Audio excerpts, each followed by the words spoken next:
Assalamualaikum, hai guys, apa khabar korang? Terima kasih sebab sudah klik video ni dan jangan lupa untuk tekan tombol subscribe. Kembali lagi bersama saya AA berbagi info dan kisah menarik. Oh, sebelum tu jangan lupa tekan tombol subscribe, tekan loncengnya juga. Okey, untuk video seram malam Jumaat ni, saya nak kongsikan dengan korang satu kisah yang di-emailkan kepada saya oleh salah seorang subscriber channel ni. Namanya adalah Cik Su. Jadi, terima kasih Cik Su sebab dah sudi bercerita, dah sudi berkongsi pengalaman seram Cik Su dengan saya untuk saya ceritakan dalam channel ni. Okey, dah sedia? Jom kita mula. Jadi, kisah Cik Su yang dikongsikan ni dah jadi pada sekitar tahun 60-an. Jadi masa tu sebenarnya dia kecil lagi dan dia belum lagi bersekolah. Mula-mula sekali dia nampak penampakan ni adalah masa dia dan family dia menyewa dekat rumah sewa. Jadi dia punya rumah sewa ni adalah dekat Ipoh. Dan dia mula bersekolah pada tahun 1965. Jadi kejadian ni berlaku sebelum tahun tu. Jadi keadaan rumahnya ni, gambaran rumahnya ni macam ni. Ada sebuah rumah yang besar. Jadi rumah tu sebenarnya diduduki oleh tuan rumah dan dua orang anak angkat yang perempuan. Suaminya pula jarang-jarang je ada kat rumah. Kiranya rumah tu rumah yang sangat besar. Lepas tu dia sambung dekat bahagian belakang dan dia buatlah bilik. Tapi mungkin orang masa tu dipanggil itu sebagai rumah lah. Sebab keadaan biliknya tu hanya ada bahagian dapur dan juga bahagian ruang tamu. Ruang tamunya tu lah tempat untuk diorang tidur, untuk diorang melepak dan buat kerja-kerja yang lain. Jadi kebiasaan rumah orang Perak ni, dia rumah yang jenis tinggi-tinggi tau. Dekat bawah rumahnya tu pun muat lagi untuk buat bilik. Mesti korang pernah tengok kan cerita P.Ramlee yang Kasim Selamat kalau tak silap saya, yang lepas dia dah berpisah dengan kekasih hatinya tu, lepas tu dia pindah ke satu tempat lain dan dia ada menyewa macam bilik yang bawah rumah tu. So gambaran rumahnya lebih kurang macam tu lah. Rumah yang sangat tinggi sampaikan dekat bawah rumah tu pun boleh buat bilik lagi. Jadi orang yang bilik atas, orang yang ada dekat atas, memang dia orang boleh nampak semua yang ada dekat bawah. Jadi katanya masa tu ada 5 pasangan penyewa dengan anak masing-masing yang masih kecil-kecil.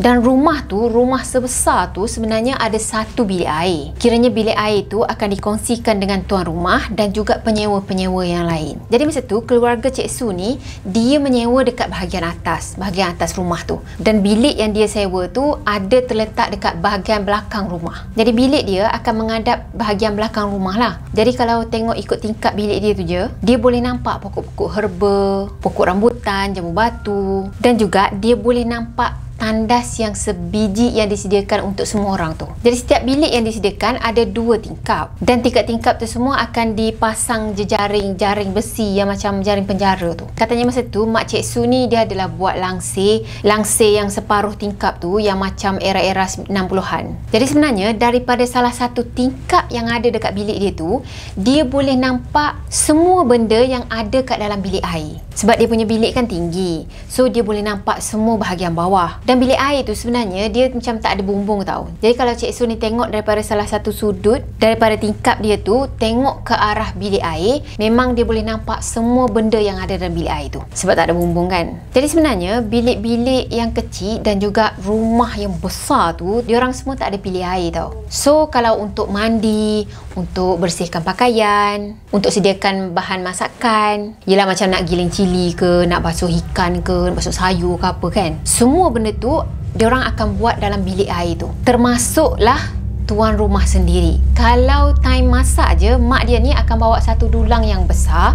Lepas tu dalam dulang tu dia masukkanlah apa-apa yang dia nak masak hari tu. Lepas tu maknya akan pergi ke bilik air tu untuk bersihkan barang tu semua. Dan lepas tu dia akan bawa dulang tadi untuk naik ke atas dengan sejak air. Jadi air itulah yang akan digunakan untuk masak ke, untuk apa, perasantan ke apa kan. Dan sebenarnya masa tu walaupun dia masih kecil lagi, tapi dia pernah jugalah terdengar tentang makhluk belaan suami tuan rumah. Biasalah macam yang saya pernah cakap, orang dulu-dulu ni kalau suami yang kerja kat luar, kerja tak duduk rumah lah maksudnya, pergi luar negeri ke apa kan, diorang memang akan ada bela sesuatu untuk jaga rumah tu. Tapi tak semua orang dulu-dulu macam gitu. Dan sebenarnya kabar angin yang mengatakan ada makhluk belaan suami tuan rumah tadi, Cik Su ni sebenarnya dia terdengar daripada Mak Cik Su dan juga jiran-jiran dia yang lain. Kalau petang-petang je, macam biasa, macam mak-mak yang biasa, diorang akan borak-borak macam tu kan.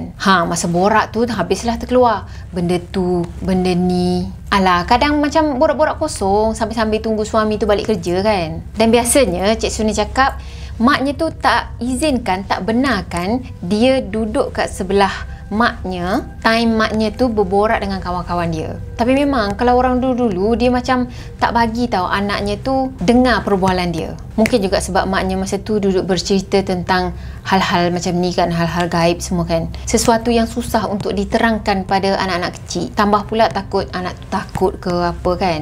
Okey, ada satu malam Cik Su ni dia tersedar. Masa tu dia tersedar sebab dia ada dengar macam ada orang tengah mandi. Padahal masa tu memang dah tengah malam sangat dah. Jadi masa tu dia dengar macam ada orang cedok air, lepas tu jirus. Cedok air, jirus. Dan bunyi tu memang sangat kuat. Yelah masa tu dia orang akan guna gayung untuk cedok air dan mandi. Dan dia orang ada satu kolah dekat dalam bilik air tu. Jadi dekat bilik air tu sebenarnya ada 2 je pilih. Pilih pertama untuk isi air dalam kolah tadi. Dan pilih yang kedua ada jauh sikit daripada kolah tu untuk makcik-makcik ni sediakan barang-barang untuk masakan. Dan katanya bunyi orang mandi tengah-tengah malam tu memang akan selalu terdengar tapi jarang-jarang je. Jadi lepas dah tersedar tadi, sebab dia pun dah puas tidur kan, tidur awal lagi malam tu, so dia pun bangun lah. Masa tu dia bangun, dia nampak lah maknya ni tidur dengan adik dia. Dah tu bila dah dengar macam ada orang tengah mandi macam tu, dia punya rasa ingin tahu tu makin kuat tau. Dan masa ni lah dia bangun dan dia pergi buka tingkap dan tengok apa yang tengah mandi. Masa tu dia nampak ada sesosok macam lelaki tengah mandi. Tapi dia tak nampak bentuk muka dia tu secara jelasnya, dia tak nampak. Benda tu hanya nampak hitam aja. Padahal malam tu bulan agak cerah jugalah. Jadi sepatutnya kalau dia tengok daripada tingkap dia tadi, dia memang akan boleh nampak bentuk muka orang tu. Tapi ini tidak. Dia hanya nampak bentuk badannya je. Masa dia duduk tengok dekat benda tengah mandi tu, tiba-tiba je mak dia datang daripada belakang. Lepas tu tanya, "Hey, buat apa tu?" "Tidur." Dia cakap macam tu. Nadanya tu macam tegas lah. Lepas tu Cik Su pun dengar cakap maknya, dia pergi baring untuk tidur balik lah kan. Dah tu maknya tarik tingkap perlahan-lahan, lepas tu tutup. Esoknya tu maknya tegur Cik Su ni. Maknya cakap, lain kali jangan buat lagi macam semalam. Jangan nak mengintai orang mandi. Lepas tu Cik Su ni pun tanyalah kan, siapa kan, kenapa tak nampak muka ke apa kan. Sebab yelah budak-budak lagi, dia punya perasaan ingin tahu tu tinggi. Lepas tu maknya cuma jawab yang itu adalah kawan kepada Tok Manas. Jadi Tok Manas tu adalah suami kepada tuan rumah tu. Jadi Tok Manas ni sebenarnya adalah seorang dukun. Sebab ada kadang-kadang ada orang datang ke rumah tu untuk berubat. Katanya Cik Su dengan kawan-kawan Cik Su ni yang masih budak-budak lagi masa tu kan, diorang ni memang tak suka sangat ada dekat dengan Tok Manas tadi. Dan Tok Manas ni bukan macam lelaki-lelaki yang lain yang selalu buat kerja-kerja bersihkan rumah ke macam tu kan. Tak. Tapi kawasan rumah mereka selalu kemas, selalu macam dirapikan. So, siapa yang buat kerja? Jadi, kerja-kerja dekat rumah tu sebenarnya dibuat ataupun dibantu oleh 2 orang anak angkat dia tadi.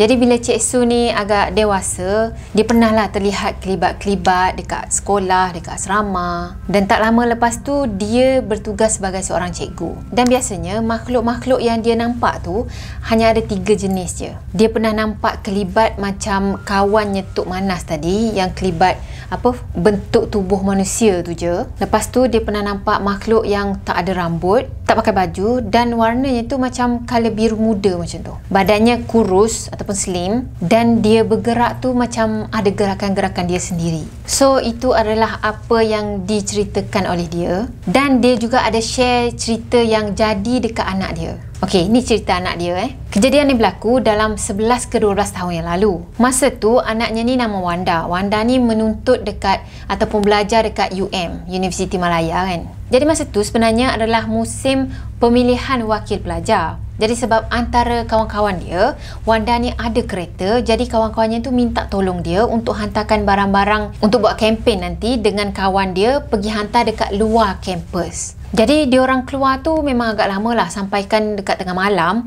barulah diorang nak balik. Jadi bila Wanda tadi on the way balik dan nak sampai dah dekat UM ni, dan dia pun ambil jalan belakang, sebab kalau ambil jalan belakang dekat sikit dengan college dia. Sebab masa tu dah lewat malam sangat dah. Jalannya tu memang agak gelap, hanya bergantung dengan lampu kereta kancil dia. Jalan belakang tu sebenarnya macam banyak sangat lubang tau. Lubang situ, lubang sini. Dan kebetulan pula sebelum tu hujan tau. Jadi lubang-lubang tadi memang dipenuhi dengan air. So kalau berjalan dalam keadaan gelap, bergantung 100% pada kita punya lampu kereta, memang kita tak akan nampak lubang itu dipenuhi air ataupun tak. Kalau daripada jauh tu memang akan nampak macam biasa je kan. Masa tu macam dia bimbang lah juga. Kalaulah dia terjatuh dalam lopak air tu, lepas tu sesuatu yang jadi macam mana? Sebab itu kan dah lewat malam sangat dah.